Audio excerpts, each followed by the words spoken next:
This is Bill Ryan here from Project Camelot and Project Avalon, and it's 20th of February 2010, and it's my great privilege to be meeting again with Klaus Dona. And in this video presentation, it's going to be an interview of the difference, because I'm going to do very little talking indeed, maybe none at all.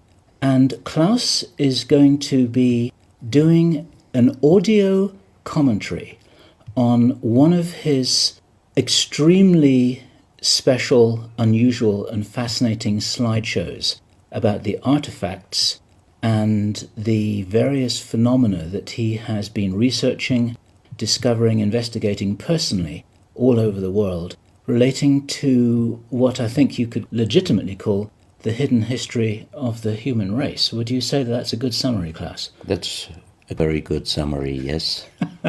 So I'm going to step back here, and what follows now, just kick back and enjoy this slide presentation, and Klaus is going to take you through his own journey. You can accompany him on his own journey through his own discoveries.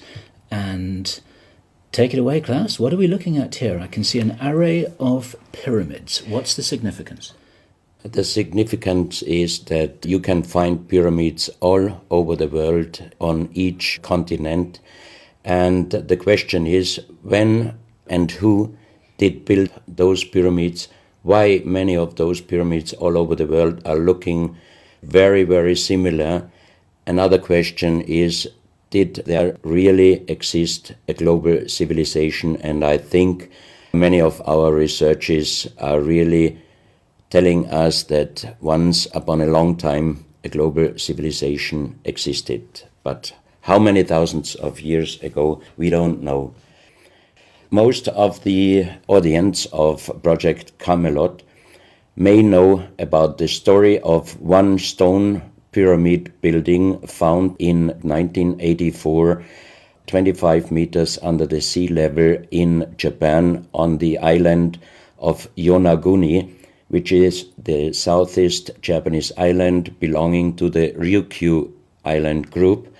And there is still a struggling of some international archaeologists who are saying that these monuments were done by nature.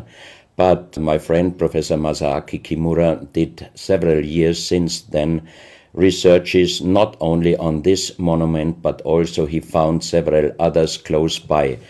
On the right side down you have a model, and one thing nature is definitely not doing on top of two platforms of this monument. There is one huge stone turtle and one huge stone bird like an eagle.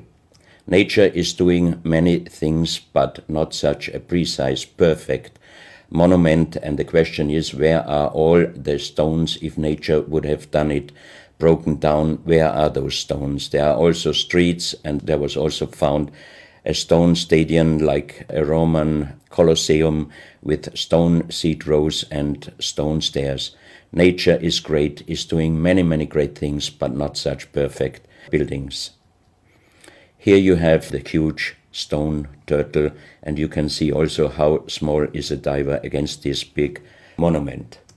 Here you have one street with stairs going up. Here again a very close-up picture just to recognize the size of this huge monument. Here you can see some world maps. On the top, on the right side, you can see the Piri Reis map, which was used already long time before Christopher Columbus came to America. And you can see how perfect this map was already in the beginning of the 16th century, showing part of Europe, of Spain, Portugal, part of Western Africa, and also part of South America. We do not know until now who was able to make such a perfect map already centuries ago. And on the rest of the Piri Reis map, which we do not show on this picture, you can also see the Antarctic without ice. In 1956, researchers found out that the Earth under the ice mass at the Antarctic is exactly like the Piri Reis map was showing. So this Piri Reis map should be at least older than 10 to 12,000 years. But the next question would be, who was able to make such a wonderful world map? On the left side, on top, you see Atlantis, done by Athanasius Walzemüller, and the map is the other way round. He did it the other way round, and you can see the continent between Europe, Africa, and also America. And you can see on the left side down different sides of a huge stone world map. This stone world map was found in 1984 while gold digging in Ecuador in an underground tunnel system with other 350 artifacts which do not really fit any known and existing South American pre-Columbian culture. On this stone map is a natural quartz line, a white one, and this is the front side of the world stone map, and you can see approximately in the Near East, close to Saudi Arabia, you can see an inlay as an eye. And from this eye to the right and to the left is a natural quartz line going on the right side over India, Thailand, and also there is a long island on the right side, which Professor Kimura's research gave him the statement that from the northeast Japanese island until far down after Taiwan, once there existed a huge continent. But then this world map must be older than at least 10 to 12,000 years. And here is the back side, and you can see on the right side coming the quartz line passing in the Atlantic, a continent, Atlantis, which in our days does not exist anymore. Then the white line is crossing part of South America, and here you have a close-up, and you can exactly see the Bay of Guayaquil, an inlay going up to north, and a round inlay showing exactly the place where there were found those artifacts, and there is also the best quality water worldwide existing. One other very interesting artifact found on the same place in Ecuador is the so-called pyramid with the eye.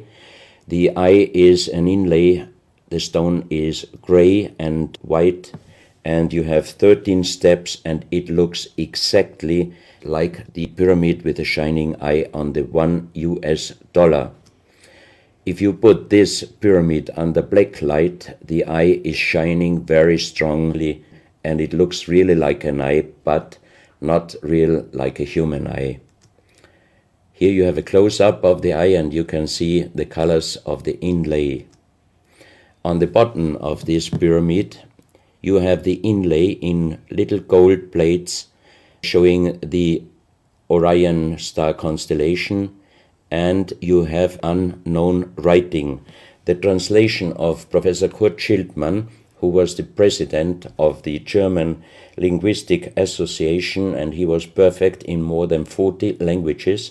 He was able to translate this writing. He called it pre-Sanskrit because it is older than the oldest writing. And the translation of these 4 letters you can see here, his translation is "the Son of the Creator comes." As we found the same writing on stones in certain countries like Ecuador, Colombia, Illinois, United States, Clausel, France, Malta in the Mediterranean, Turkmenistan, Australia, and in southern Calabria, Italy, just a few years ago. Always there are stones and ceramics, terracotta with the same writing.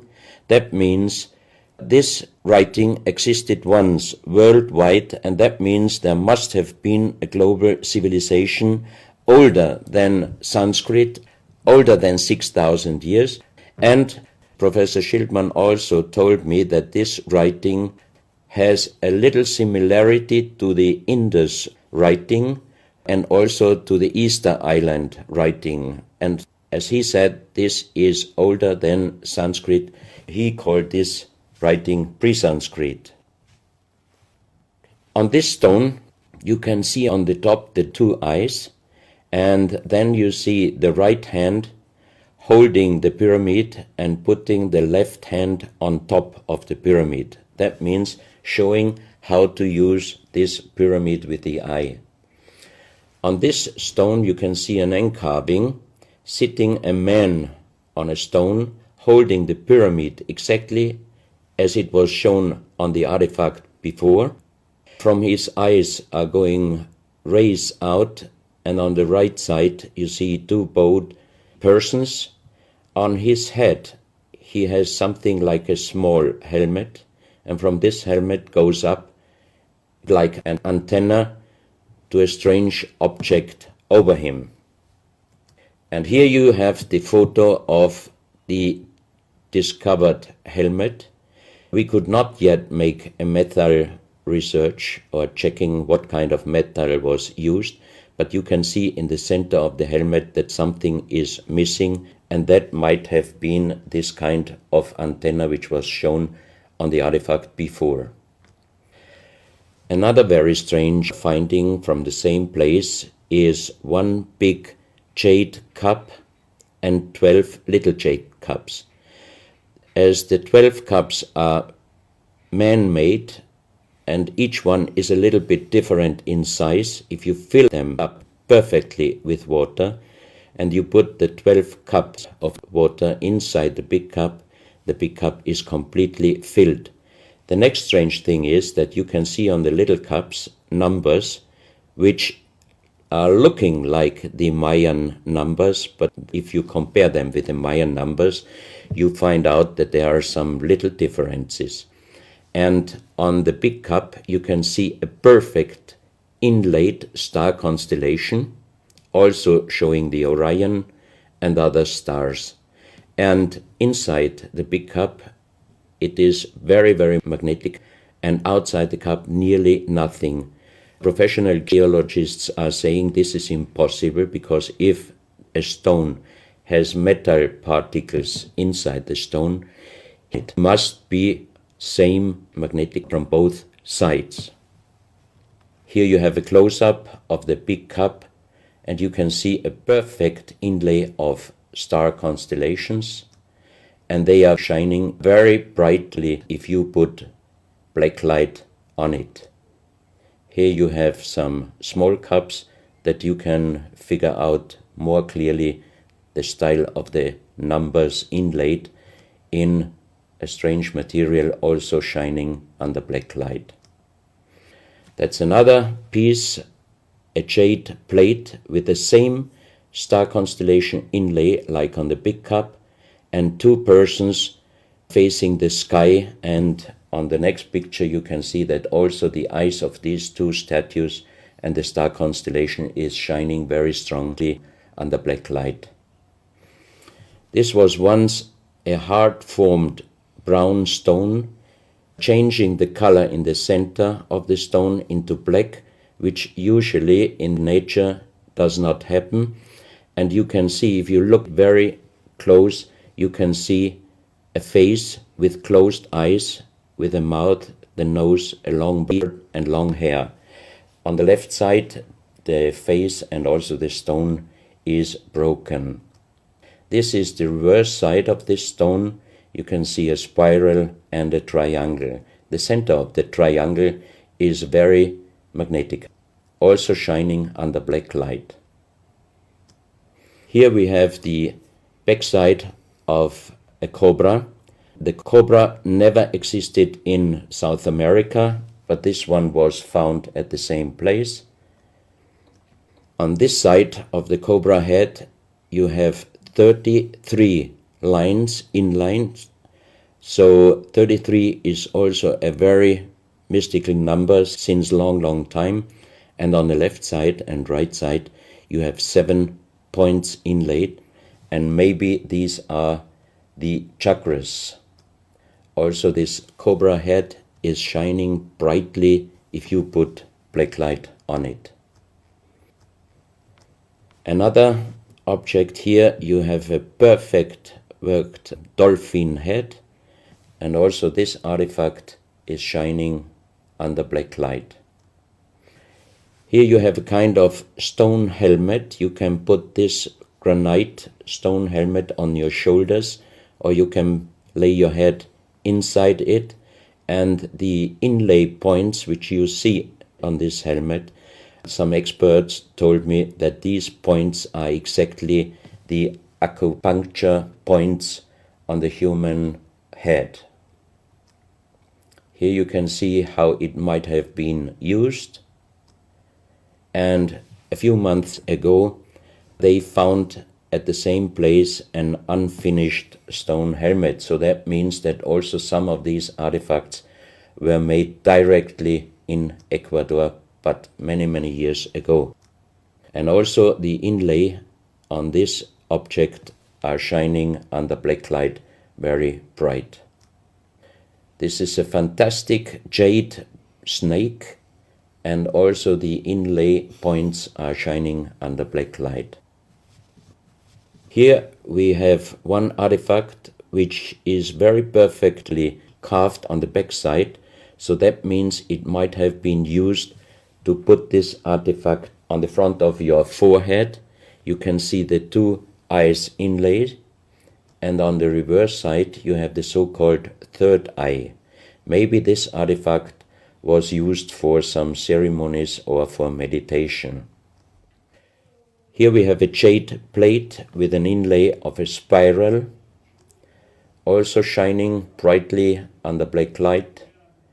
Another one, you can see 7 rings inlaid in the jade plate and also shining under black light. Maybe this also could be a presentation of the 7 chakras. Here is one of the ceramics found there. It's a great masterpiece, and the question is, how can you make this artifact out of one piece of ceramic? Here we have another pyramidal stone found also in Ecuador. On top you see the pyramid with the eye, and you have down several spirals and symbols.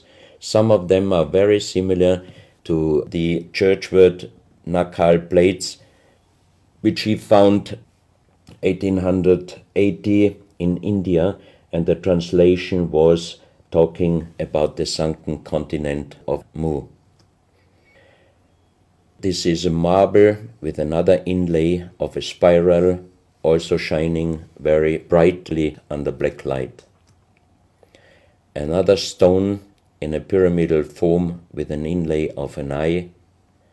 Here you can see again the pyramid with the eye, and on the bottom you see the Orion star constellation, the 3 Orion stars, which might focus us to the 3 pyramids in Egypt.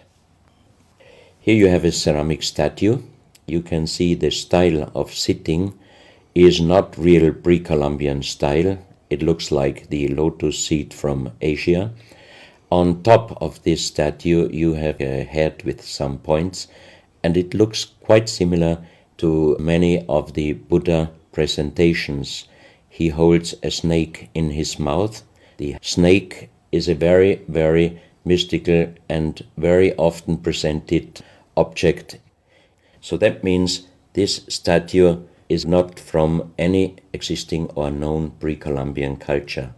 Even the next one, you can see that how this statue is sitting, it looks more the direction of Asia. On top of his head, again a very strange head, and in the center you can see like the head of a frog.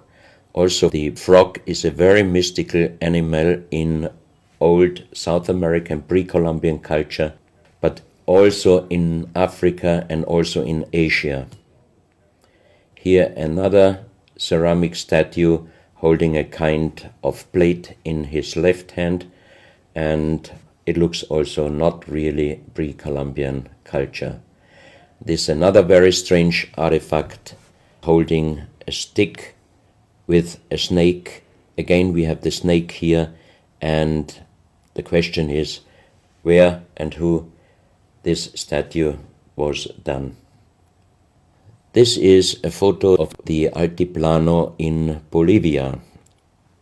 Archaeologists and researchers found out that at least before 4,000 years, there was happen a very big impact in Argentina, and the shock wave of this big impact destroyed many stone buildings in the Altiplano of Bolivia. You have here a picture of Pumapunku, a very strange place close to Tiahuanaco in Bolivia, and you see tons of stone plates with perfect work on it destroyed. Maybe this was the reaction to the big impact in Argentina. Here you have my friend Giancarlo Bonfanti, Italian researcher, in the center of the so-called Sun Gate in Tiahuanaco in Bolivia. And some researchers write that the figurines on top of this side of the Sun Gate are showing the Venus calendar. Here you have one of the big stone plates from Pumapunku, and you can see how perfect this stonework was done. And the question is, could you do such perfect work with simple tools? Close to this area, they found skeletons with a size of 2.6 meters. And the picture on the top shows you the skull of one of these skeletons, and it looks like it is deformed, but definitely these skulls are not deformed. They are natural style, like an egg. On this photo you see how strong the jaw of those skulls were.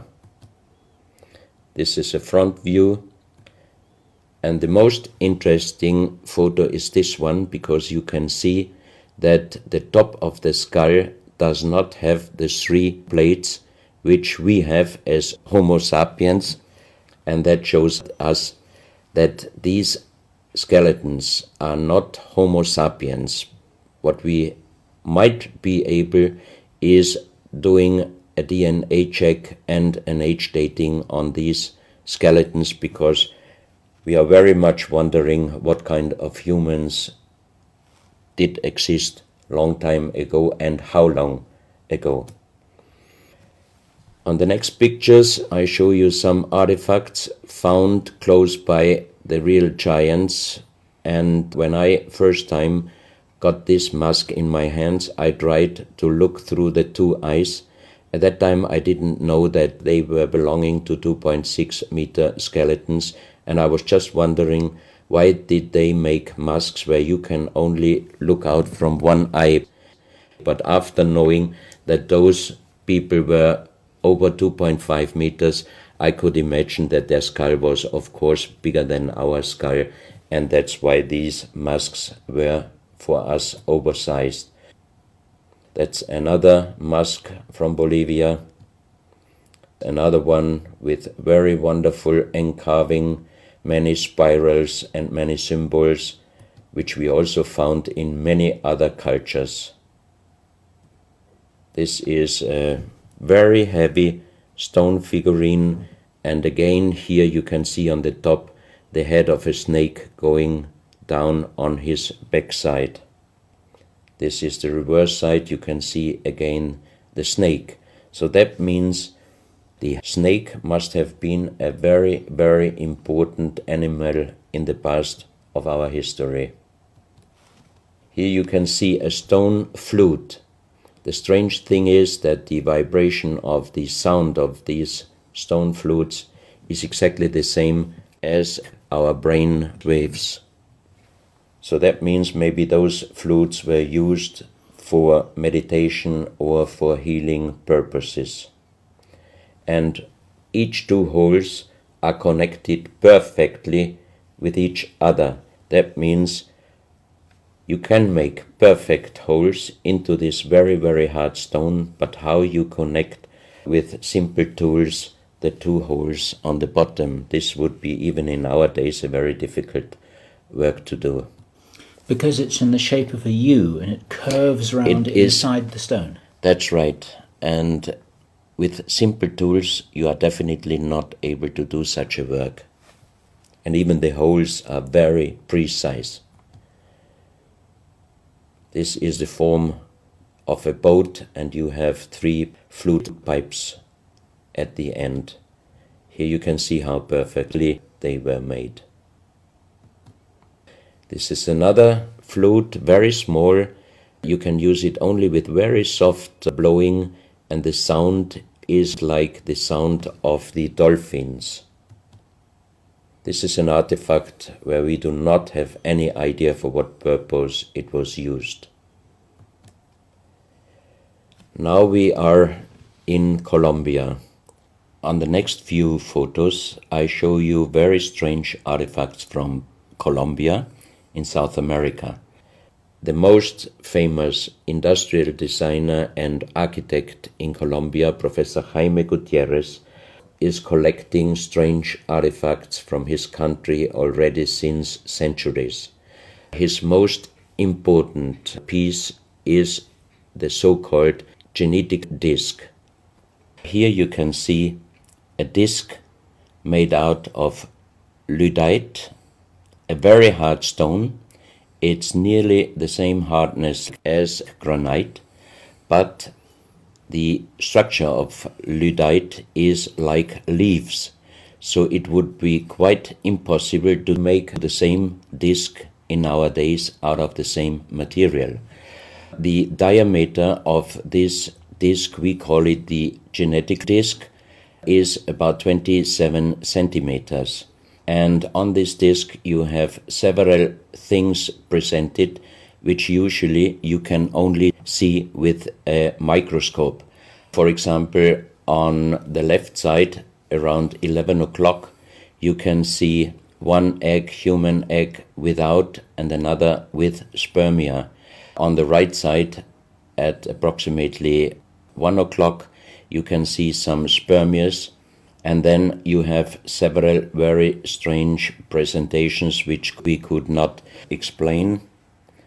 But here on the left side you have a microscopic photo from the inside of a lady done by a Swedish photographer, and you can see that the egg without and with spermia looks exactly like the presentation on this genetic disc. On the reverse side you have on top several presentations of fetus in different size, different age, ending up with looks like a little child. You see also at the end of the plate around 6 o'clock female and male, and also on the right side around 9 o'clock you can see the presentation of man, woman and child. But the strange thing is how they present those human-like heads. Here you can see a knife done by the same material, lyddite. On top of the knife, on the handle, you have mother's head. Beyond you have the child's head, and the umbilical cord is going around the neck of the child. So that means this knife would have been used to cut the umbilical cord, saving the child's life. This is a close-up mother, child and umbilical cord. This is an instrument. It might have been used for helping the child coming out, leaving the mother, when there were some complications. And it is also made out of the same material, lyddite.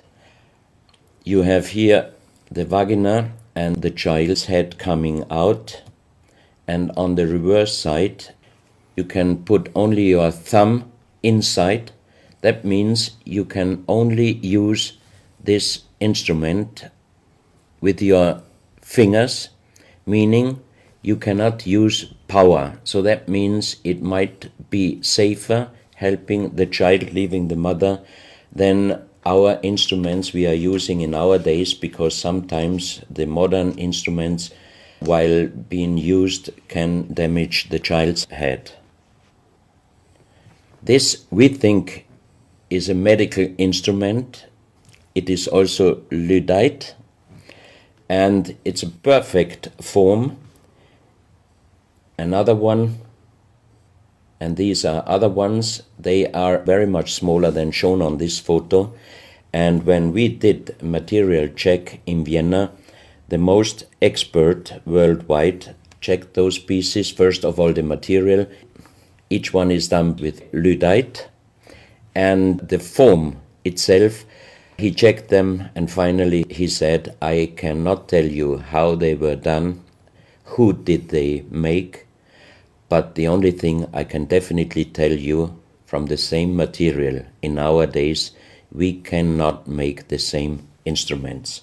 So how old they are, we do not know, but as they were found in Colombia, and they do not fit any existing pre-Columbian culture, we must consider that those artifacts are at least older than 6,000 years. But we cannot explain what kind of technology they did use to be able to make such instruments and such tools made with lyddite.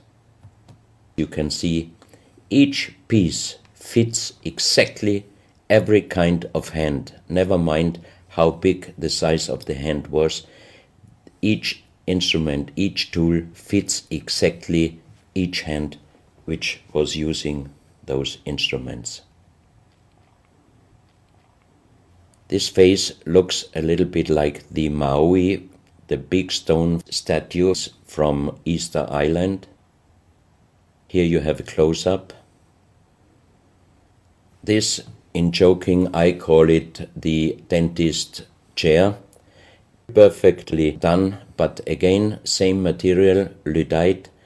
And the strange question is, why, if they could make such perfect figurines out of this very difficult material, why did they show the human face always with big round eyes and a little nose and a big mouth? There is no real explanation possible. This is again one piece from Colombia, lyddite.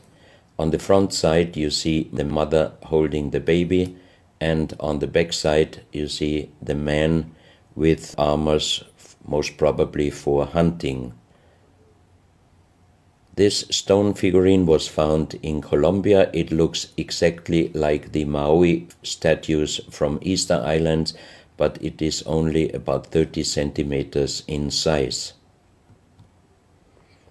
This is another masterpiece of stonework. You have on both sides presented one bird, but if you look at the front side, you can see that the two birds presenting a face, and on the left side, between the bird's head and the wings, you see again this unknown writing which we found on stones from all over the world. This is the mother holding a child, very strange face, and it's a kind of jade material. This is another stone from Colombia showing an armadillo. On top of the armadillo you can see a strange face with long ear and two horns on top.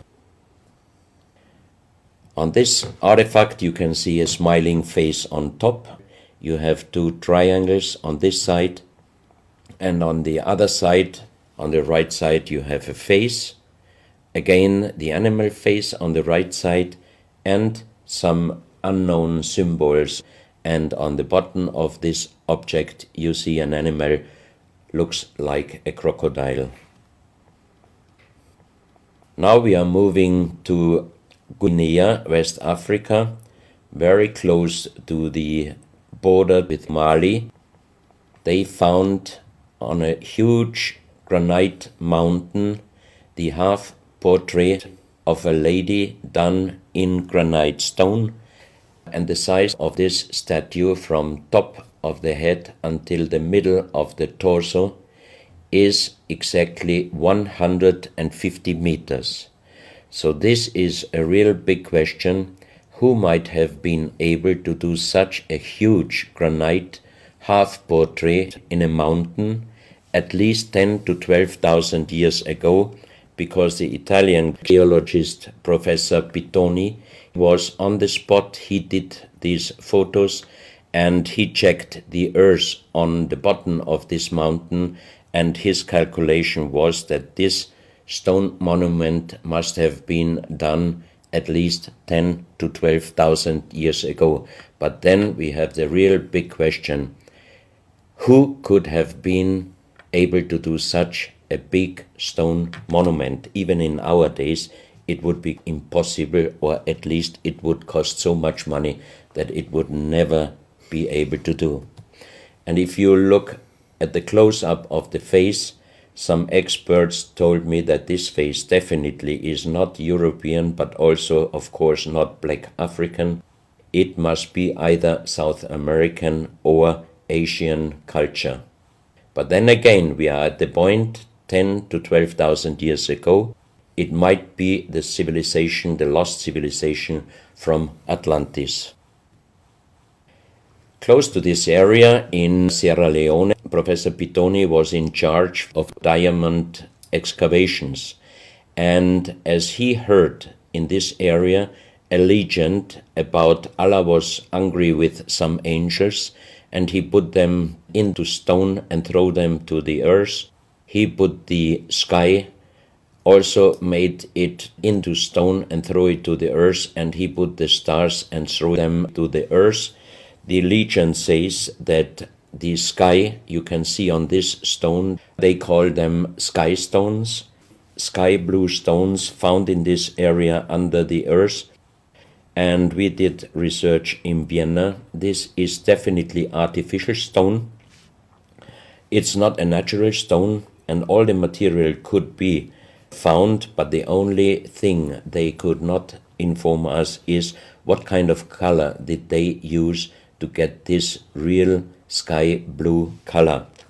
The stone figurines found from 20 meters down to even 50 meters. Professor Pittoni always took some organic material from the finding place, and the age dating of those stone artifacts are from 2,500 years up to the oldest one, 17,000 years. Here you have a granite stone, so-called nomoli, stone nomoli, with very nice encarving. Here you have a man sitting on an elephant. As there are also the legends of giants all over Africa, you know how big is an elephant. It's a wonderful stonework. It's very hard and very heavy. There are also some artifacts showing half human or human with the head of a reptile, holding a kind of pot in their hand, and they could put something inside this pot, and also on top of several nomolis there is a hole for putting something inside, and most probably they were used for ceremonies. Here you have a kind of animal. It looks like a dinosaur, and when Professor Pittoni found this statue, it was making a strange noise. So he opened the statue, and they found inside the small black ball you can see on the bottom of the statue, and this was iron material. When we did the research on this artifact, and especially on this metal ball, next morning the professor called me and told me that somebody must have done a bad joke to me. I asked why, because the result of the research was this metal material is chrome steel, and chrome steel was found first time at the beginning of the 20th century in Austria. That means it was impossible inside a statue with the age of approximately 17,000 years. But when I called immediately Professor Pittoni, he was laughing and he said, I'm a geologist. If a statue is making a strange sound, I do not open it just right away, but I did several X-rays, and you can see here on the right picture one of the X-ray photos, and you see that inside the closed statue already the round ball, the chrome steel ball, was existing. On this X-ray photo you can see exactly, and also Professor Pittoni saw, that this statue in former days already was opened but perfectly closed again, and he called a specialist who opened it exactly concerning this photo, the small stone ball which was closing the hole inside, and you can see that the metal ball was already existing. Some of you might have watched several pictures, photos on the internet of giant skeletons found in desert, in India, in China and other places. Most of those photos were competition photos to present Photoshop. Perfectly done. I also was quite impressed when I received first time one of those photos, but these photos I'm showing you now, they are definitely not coming out from a Photoshop competition. These photos are real skulls and skeletons. This skull was found in a tunnel system underground in Colombia. The skull is dated up to 11,000 years. The skull is bigger than normal skull, and the front teeth of the jaw are lined up in a different way than our teeth. Something that occurs to me here is that there's a very strong, pronounced jaw. It's a very prominent jawline, very prominent chin. And here you see a photograph that was shown to us by a Project Camelot insider. Now, this isn't a real photograph. This is a scene from the old Arnold Schwarzenegger movie Conan the Barbarian. And what you're seeing here is a special effect on the actor James Earl Jones. The critical thing here is the shape of the jawline. Our witness, who had spent time with the Anunnaki in real time, in the present day, said that one of the things that characterizes them, besides their size, which he says was 8 or 9 feet tall, he said they're very large and they're very strong and they look larger than that, but that's round about their height, which matches exactly the 2.6 meters that Klaus has been talking about. He said it's a very prominent, strong jawline, and this is what strikes me about these skeletons, these skulls here that we're looking at right now. Didn't know. No, you need to know this. Back to Klaus. So once again, here you have a very old photo done in a museum in La Valletta in Malta, and it shows several long skulls, and the explanation is deformed skulls, but they are very long, going to the back. This is one of several very, very strange skulls. They are presented in a small museum in Ica in Peru. Ica is located close to the famous Nazca lines, and the museum is called Museo Maria Reiche, the German lady who was researching her whole life about the Nazca lines. And in this museum you can see the most strange skulls I ever saw, all found in this area close to the Nazca lines. So the question is, what kind of humans were living there, and how did they get those skull forms? And especially this one, definitely several doctors and experts told me it would not be possible to create such a kind of deformation, because through deformation you do not get the double bone material on the skull, and on this skull even you have particles of the skin and hairs, and I think it would not be difficult to do a age dating and especially a DNA analysis of this skull. On this picture, I show you some legendary skeleton forms of giants. In the year of 1964, in the south of Ecuador, in the province Loja, there broke down a part of a mountain platform, and Father Carlos Vaca, who was working as a priest in hospitals, he was called to this place and he found the broken bones of a giant. Good. Well, Klaus, I asked you if you would take us on a journey, and for the last nearly an hour, I think it is, you've taken us on a fascinating journey not only around the world, but through time, back as long ago as 17,000 years. And it's a real reminder of how little we know about what our history really is. These are important pieces of an important puzzle, and you're doing an enormous amount to raise people's awareness of what it is that we're not shown in many museums, what it is that we don't read in anthropological textbooks, and what it is that many university professors still refuse to recognize. And thank you so much for your part in helping to raise our own understanding of our history on planet Earth. Klaus, thank you.